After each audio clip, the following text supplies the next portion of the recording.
Your phone is rewiring your brain. You picked up your phone just to check one thing. That was 23 minutes ago.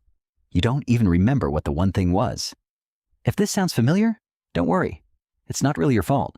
Your phone isn't just a distraction. It's quietly rewiring how your brain works, one notification at a time. Here's what's actually happening. Every time you get a like, a message, or a notification, your brain releases a small hit of dopamine, the same chemical involved in reward and motivation. It's the same system that lights up when you eat something delicious, or when you win at something. Phones didn't invent this system. They just figured out how to trigger it constantly, on demand, thousands of times a day. But here's the twist that makes it so powerful. It's not the reward itself that hooks you. It's the uncertainty. Psychologists call this a variable reward schedule. You don't know if the next scroll will bring something boring or something amazing. That unpredictability is exactly what makes slot machines so addictive.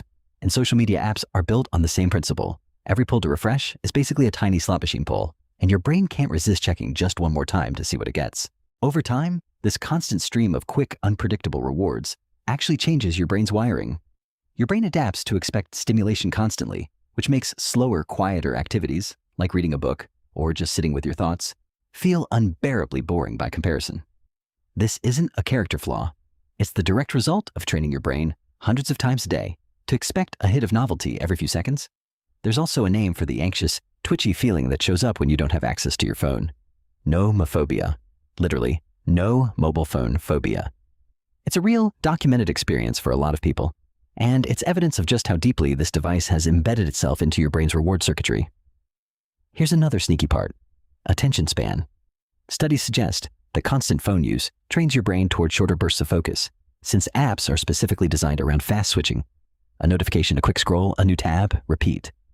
Your brain gets very good at fast task switching, but that same skill makes deep, sustained focus.